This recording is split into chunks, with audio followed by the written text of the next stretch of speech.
Okay, so now I'm recording and I am really happy about what I've seen so far. I wanted to check the sound and also check the fact that I use more than one camera, and I have a really nice wide shot. So the only thing that we need here right now, as far as I can tell, seems to be better lights and perhaps a better microphone. But in general, I am very, very pleased with the results. This one seems to have too much backlight. This one's pretty decent. This is fairly decent camera too. And this big wide shot is great. So I'm very excited about this. We have 48 seconds. I'm going to press stop. Okay. So the speaker that you're hearing is actually through that one. Okay. That one there. Yeah. That's the one that's got the sound. So this is just the slave. It doesn't do anything but just... No, actually, those are called slaves. But this doesn't use a lens. This doesn't. This just, it all processes it. This one, no. Oh, I already have four. The reason I flipped it around like that is because this sensor thing goes in. Yeah. And then this is Bob's camera, which is a nice camera. You can tell the nicer ones have S cables. Wait a minute, which is Bob's camera? Camera 3. And what's that, the one you bought? That's Bob's too. Bob has Bob two. has two? Oh. Bob has a little one. Is that a... But this one didn't have the feature, because we called up Canon and we went through it, and this one doesn't have the AV feature, but you can see in the old days they made a big deal out of it. They tell you exactly how to record, and they say just make sure you don't record anything that's copywritten. And I guess that's what they can't assure that people won't do. And how would you record, like, if you took it and plugged it into It's essentially what we're doing now. It's like we're having 3 VCRs going, and we're deciding we're creating... So you could plug that into somebody, you can plug this into someone's VCR and record the movie, whatever the movie is. And what you can also do is, you could put a DVD in, you can even put a connection here, PC to video, you can take stuff off the computer. Don't they do that in China? What do they do? Someone goes to a movie theater today and you take a camera and you video and then you... Right. That's why it's such bad quality in the... I mean, this is really worth reading, because you can see it's the foundation that all these others, streamlined to make them easier to produce. And then they would drop off some of the... all this is manual buttons and things like that. Now it's all embedded into the... Like, see this menu here? You just press the menu button, and then you scroll it down. You don't do that with the other little cameras, the newer ones. It'll be nice to have this as reference. And then when you want to stop, you stop. Pattern light. Where am I? Let me get you here. Yeah. Right there. So we were having a discussion about this book. I can put it in front of there, and a pattern language.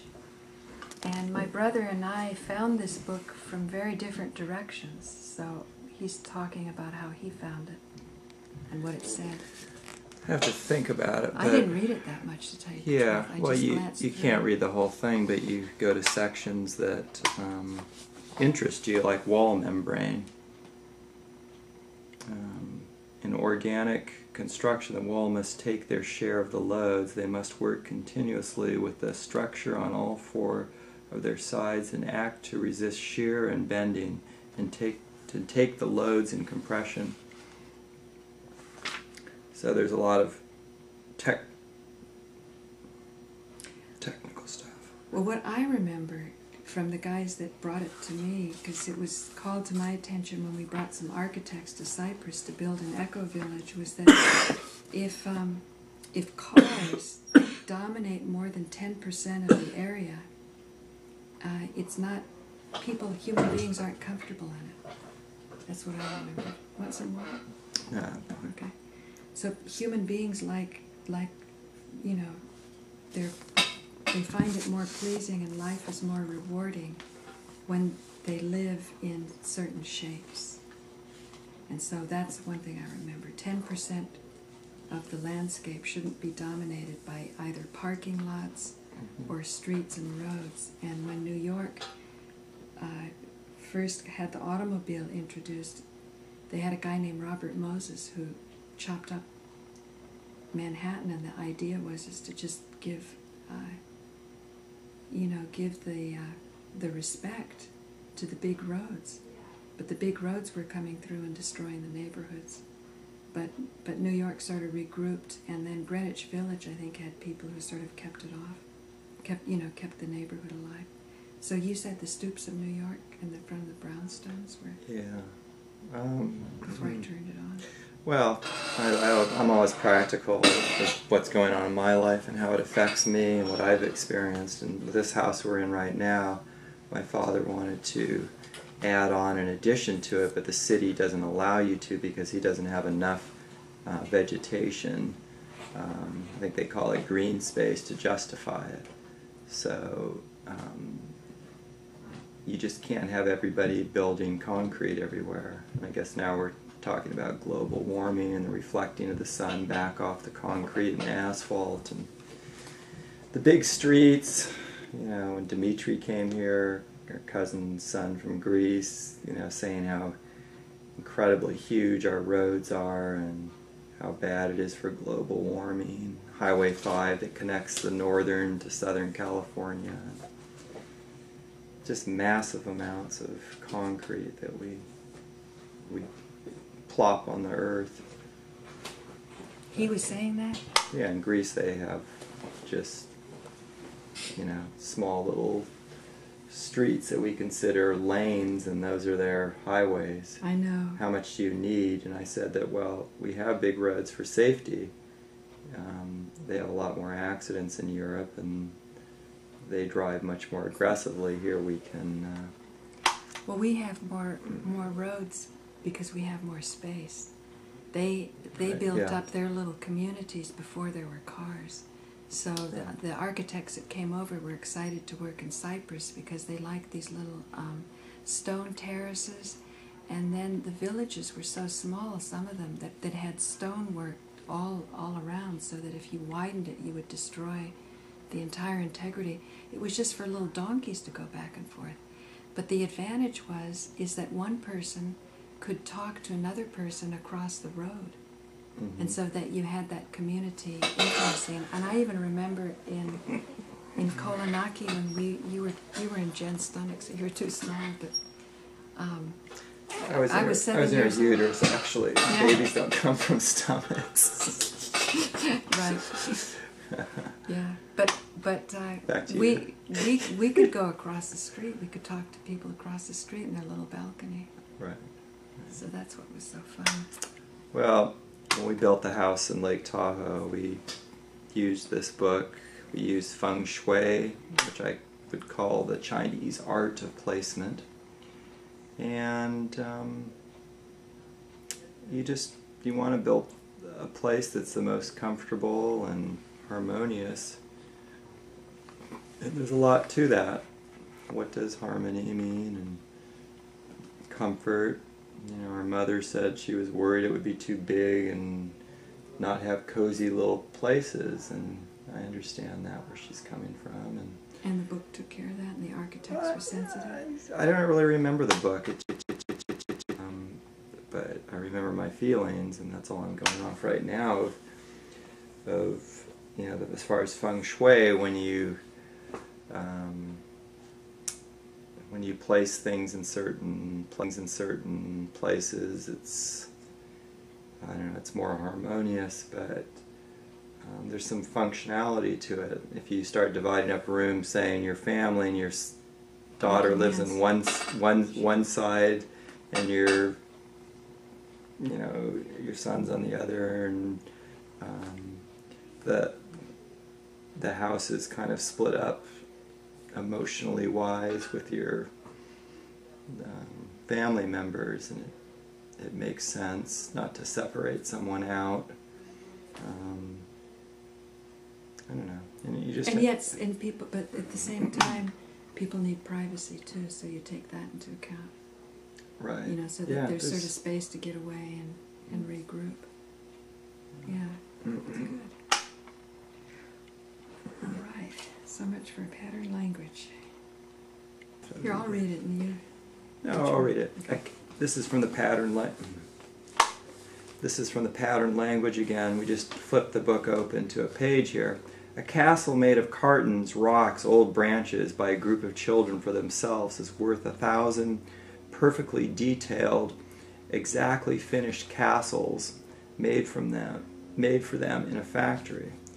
And so once again, I take my personal experiences. When I was a child, we had a vacant lot on the corner of Grizzly Peak and Marin, and it had big trees that were just growing naturally. No one was manicuring them, and we kind of called it the jungle or a forest. And right there, we could fantasize about just where we were going, and it wasn't, you know, fenced in and drinking fountains and safe, so if we fell, we wouldn't hurt ourselves.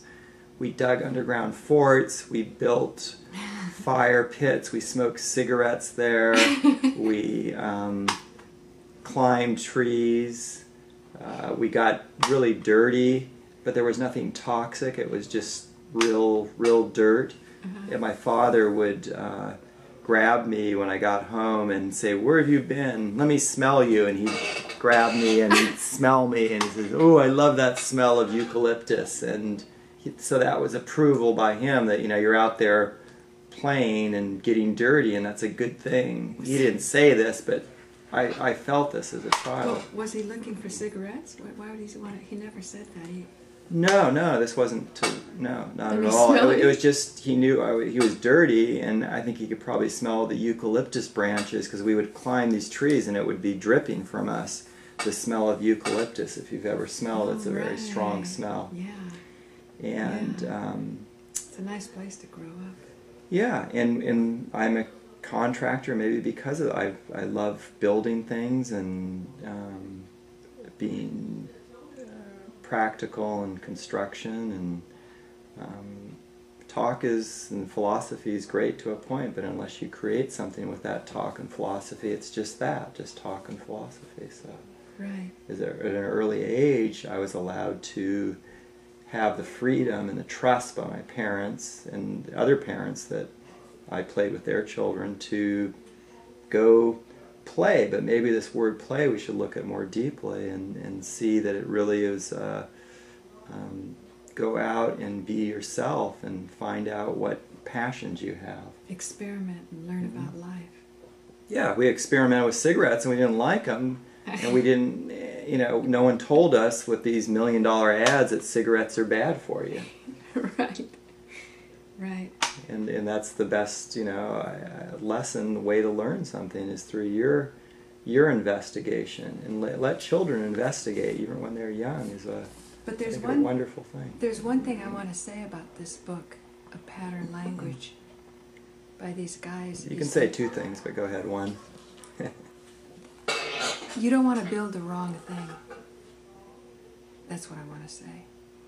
That you know, when they were talking about the New Deal in New York, they were saying that so much money came into New York after the Depression and Franklin Delano Roosevelt, and they started this process called redlining, where the bankers would determine which neighborhoods were going to have which race. So if you were black and you wanted to get into what they designated as a white neighborhood, if you had cash, you could buy the house. But if you didn't have cash, they wouldn't lend for the house.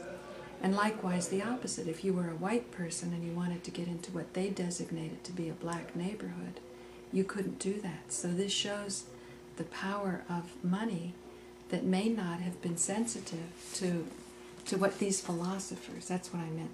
That's when you want to kind of clone philosophy and studying, because this was the most exciting department at UC Berkeley, kind of after the big nuclear consciousness explosion of the 60s, in the late 60s. A lot of the hope was that we would have a better way through planning and designing, and then not talking, going out and constructing better communities.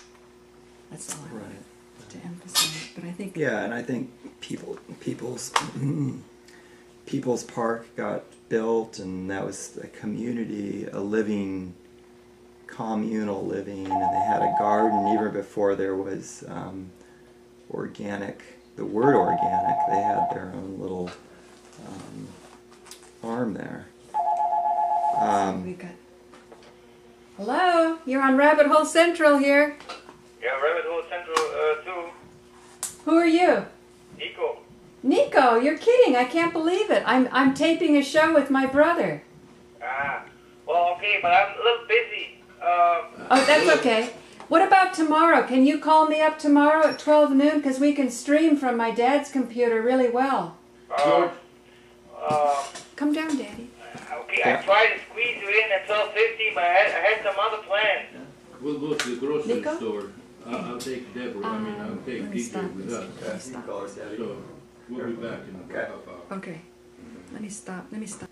So that was interesting. Nico Haupt had just called, and I think I've only gotten one phone call while I'm here, and he happened to be calling about doing the streaming tomorrow, just as George and I were discussing a pattern language. What are you going to stream? Do you have an obligation to put something on there? I'm streaming at 12 noon every day, right after my show stops on cable.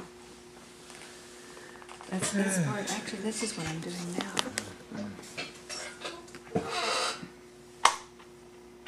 Web marketing. One of the most important things is to have content. Oh, this isn't. We shifted.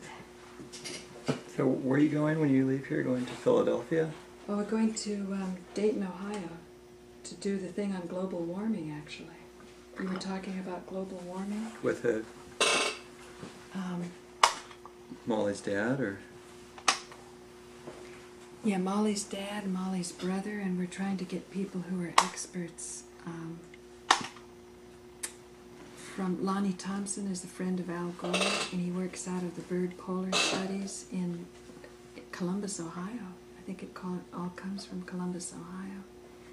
So it'd be really nice if we could get on the panel people who are pro man-made global warming and people who are against man-made global warming. What do they think? It's not even happening. It's nothing. It's not that it's not happening. What they say is. Who caused it? Yeah. Well, one theory says that there's global warming on Mars and the other planets that we can measure, and there's no way that we could be affecting them with our SUVs. Oh, and then it's just a natural thing in our universe. It's a sun flare. The sun thing. It's a sun flare. Yeah. And if you look at the studies that the ICC, the international whatever the UN thing is, on their own charts, the guys who's the skeptical of this, he calls himself the internet skeptic, and there's others like him, using their own charts, they say they have not studied the sun and they've not studied water vapor. And water vapor holds in more heat, far, far more heat than CO2. So then when they come along and say methane is a bigger global warming gas than CO2 by so many times, it can be used to control markets so that they start to restrict China or India from growing rice, because they say the methane is too high, so they get people worked up. So I kind of think that Dmitry is kind of a victim of misinformation, as many people are. You were talking about that we have too many roads or whatever. Oh, the kid, yeah, he's just... Yeah, but I'm sure he's worked up over it. Yeah, well, but all Europeans hate Americans, so we're doing everything we do is wrong. We don't have good family life. We're immoral. But they're just jealous because we have the F-16s that are flying over San Francisco right now that we can kick ass on anybody in the world. So that's the bottom line. No, I mean, he lived in New York, but then when you move to the other, it's like the baseball team. You're on one team or you're on the other, and everybody's going to root for their team, and he's Greek and the whole... Well, no, I think, though, with global warming, they say we're all in this together. But the thing is you want to restrict development in other countries. I was talking to my friend Lee, and she said, well, if everyone in China had a car... But the thing is, you don't want to say, to deny somebody else the pleasure of a car, but if you can use technology, find a strategy where people can have the mobility that they want, you know, even if CO2 is not a problem, obviously there's other pollution that's a huge problem. And those who are against the man-made global warming are saying, look, you are not focusing on the real pollutions. You know? Negative pollution from people's minds. Yeah, there's negative pollution from people's minds. Yeah. People wanting to fight each other. Yeah, You know, yeah, with to solve it F-16s. like that. They were really Yeah. cool. They were flying through the air today. But those things aren't really used as weapons today. No, well, the weapon's the mind. All those people in San Francisco are now proud to be paying billions of dollars for the government that's doing who knows what with the money, or the energy. Let's not even call it money. They're just getting the energy of all these people behind what? You fill in the blank. I mean, patriotism, or just, have you ever felt an F-15 take off, or the power of it? It's just, it's incredible. It's just incredible. The nuclear power must. Is it nuclear? Well, no, carry but I could nuclear imagine weapons? even nuclear power is even more powerful. You know, the funny cars that have just a gas-powered engine, they've taken technology of gasoline and got to such a level that it vibrates the ground, it shakes your body, and it makes you smile because it's so powerful. It's like an earthquake make me smile when we have earthquakes. They're so powerful, and they're, you know, that's totally natural power, and it makes me feel good When you have when an earth orgasm. I remember that big earthquake in '87. I was in the parking lot up at Gene Greenwell's. You know, you never forget. Really? You never forget where you were. I know when where I the was. earthquake Where were you? I was at the Grand Lake Theater, the freeway going over the Grand Lake Theater in Oakland, and the tires felt like they were rubber, and a lot of people started pulling over because they thought their tires are flat. And I had heard somewhere that when you feel rubbery, your tires feel flat, you're probably having an earthquake. And I knew, okay, we're having an earthquake. And I turned on the radio, and I said, if it's a really bad earthquake, then this radio will stop broadcasting because the communications tower has fallen over, or their center of broadcast. And soon enough, you know, in two seconds, the radio went off, and I said, oh man, this is pretty serious. And this is the earthquake where the Bay Bridge had a collapse on the upper part. How did you feel? Well, I was about 5 blocks away from where my 2-year-old son was at daycare, and I was, you know, worried that the house where my son and all these other kids were, well, actually I wasn't that worried, to tell you the truth. It wasn't that bad. And then when I got there, the caretaker was very upset and had all the kids, you know, away from the house, which was good. And but it's exciting. It gives you something to live for. That it's not just the same old, and it gets you to look at your life and what's important, and that we don't control that. Yeah, maybe that's what makes me feel good about. Well, you know, but just a second, on that earthquake, when I was in the parking lot, I just thought, you know, goddamn speed bumps. That's all I thought. I never knew there was an earthquake. I just thought it was just a big speed bump that they put in. I was so mad. I was angry about it because I thought, you know. You're just driving slow through a parking lot. Yeah, and then in this big bump, and I was convinced that's what it was. So, I had no emotional reaction whatsoever. Huh? How did the meeting go with Gene Greenwell? I don't remember. I don't know if I was coming or going. I just remember that's where I was. Boy, he was a big prick, wasn't he? Yeah, but he put our applications in. No, I know. Thankful for Reagan and all these good presidents. I don't think Reagan was such a bad guy. A lot of people don't believe in trickle-down in economics, but I know I spent a lot of money with the money I had made from the U.S. government's lottery system, and it gave jobs to craftsmen and artists that I really respected, and we built a nice house for me. But I guess there was some trickle down. I don't think it's really a question about trickle down. You know, when I listened to Harold Channer talking about Buckminster Fuller, it's not like there's, it's like if we could channel what you're talking about, that excitement you feel with those big, you know, what are they? Events. The big, not just the earthquakes, but the bombers. What are they, bombers? F-16s. But what do F-16s do? Fighter They jets. fight. They fight with each other? No, they can shoot bombs onto people, They but shoot, they're so fast. The because Israelis have them. I think missiles probably They're do. missiles. I think it's probably more of an emotional thing. You know, but it's a physical vibration in your body when they take off. Yeah, I know, but I don't think they do that much destruction compared to other weapons that we don't know The as mind, much about. yeah. But I do think that if you get into what that emotion is, and if you trace that back, we could be just as excited about tapping into methods and ways to allow people who have different cultures and perspectives and viewpoints to learn about them. We could use that same excitement that we get to make a connection. You know, so when I said about Reagan, I think it wasn't just trickle down. I think a lot of presidents, like Woodrow Wilson, had expected when he signed in the Federal Reserve, he also said you've got to have welfare too, because he could see that money was then going to start to accumulate just in the hands of a few. So that's when welfare got instilled, because before that, by having everything more spread out, more people had a chance to get jobs. And then when I was referring earlier to the New Deal and how they would redline certain areas where you could borrow money, up in Harlem, they were saying that along the streets, the shops, in the streets of black communities, only employed white shop salespeople.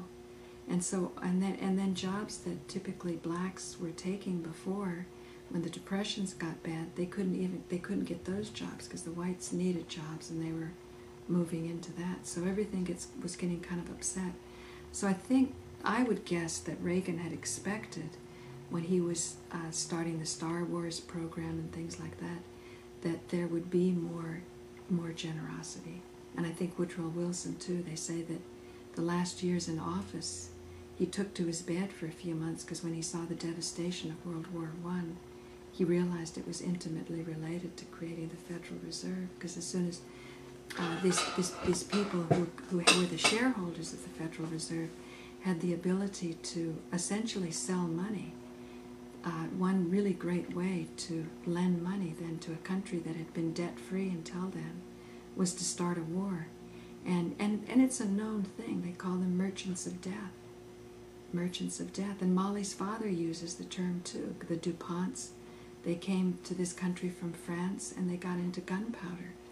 But what Harold Channer points out, we shouldn't be ashamed of these topics, no matter what position we're in. You know, if you want to be liberal about it or if you want to be conservative, either way, what he's saying is that we're standing at a qualitative transformational possibility where we can take that excitement of the F-16s and say we have power, and then how are we going to use the power? Because we could destroy ourselves. Not with F-16s. F-16s will not destroy the planet. No. But we have other things that will. Negativity. It's just people's mindsets. Sure, and that's what the F-16s are giving you, a mindset.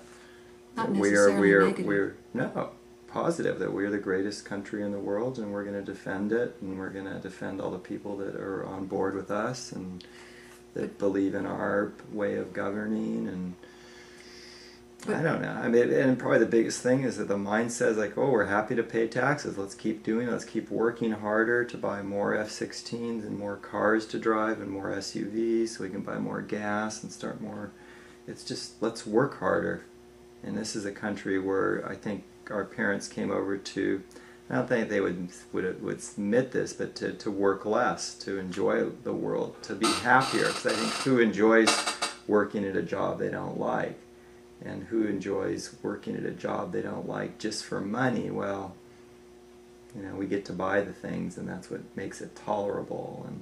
And one of the things we buy are F-16s, and we work so hard. Now we get to see them vibrate our souls as they go by, and make these big, displays. It's entertainment, and but it's more than entertainment. You say it's inspirational. For a while, Entertainment but I think it's doesn't like usually buying inspire clothes. you. I mean, in a couple of weeks, you lose that inspiration. So that's why they have it every year, the Fleet Week, and they bring the Navy out with all its power and to show people, well, you're on a winning team. You're not a loser, and your taxes is going to a winning government, and it's, you know, it's. Oh, but she's saying you need shows every week? Every year they have it, once a year. Every year. But what's called Fleet Week, and they go across the country, and these guys who do the Blue Angels or the Thunderbirds for the Air Force and the Navy are PR people for the military.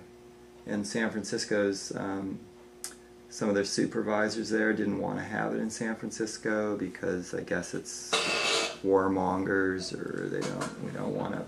San Francisco isn't part of the United States, and we don't believe in war, and we're so much better thinking people than, and you know, because it's a federal government, they still have some power, and told the supervisors, no, I don't think so, you know.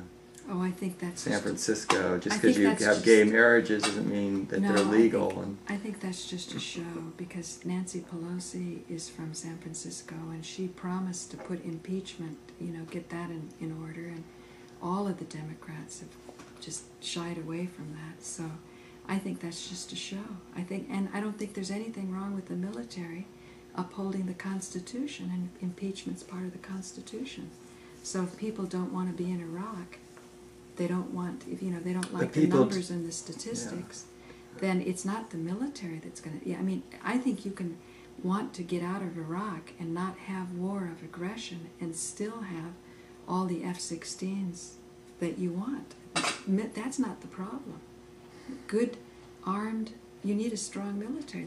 But you need, that's from that strength you act with wisdom, and you say, are they aggressing on me? What really happened with the World Trade Center? And pinpoint who exactly your enemy is. That's really important. And I think you need power to do that. You need mental power and physical power. And I'm all for F-16s. But who are you going to trust? Who's going to be your commander-in-chief? Is it going to be Hillary Clinton now? You know, not backing down, and that's what this is all about. It's just like a football team. You got to talk trash talk. But it's not a matter of backing. It's not a matter of backing down. What if you've been attacking the wrong person? That's pretty critical. But you got to, you know, that's when you made a mistake. When do you admit it? Sometimes you do it right away. Sometimes because you're the most powerful, you never admit you make a mistake. But do you think that's just you know, whether that's wisdom or not. But who's going to be the person to wield the power? You know, is it Bush? It should be the people, and that's why they're having the F-16s, and all the people are allowed to go there to say, this is the power we have to wield. We just need someone to wield it the way the majority of us think. And you know, only 3,000 people have died. It's a joke, you know, so it's not a matter of soldiers dying over there. Maybe the money, the billions and billions, it's quite a bit of money, but no, I don't know why we devastated the whole culture. We went into the museums. It was unnecessary. Nobody went to museums. Nobody goes to museums in this country. We go to football games, and we go to F-16 parties. George, there was a meeting around the time of Roosevelt where there was an agreement that there were certain areas that were a cultural heritage to the entire world. You know, because what comes from Babylonian and Syria, they're trying to make rules for war, and you can't make rules. Sorry, there's no rules in war. There is honor. There's very much honor. There are people, and you didn't. Your enemy tortured you.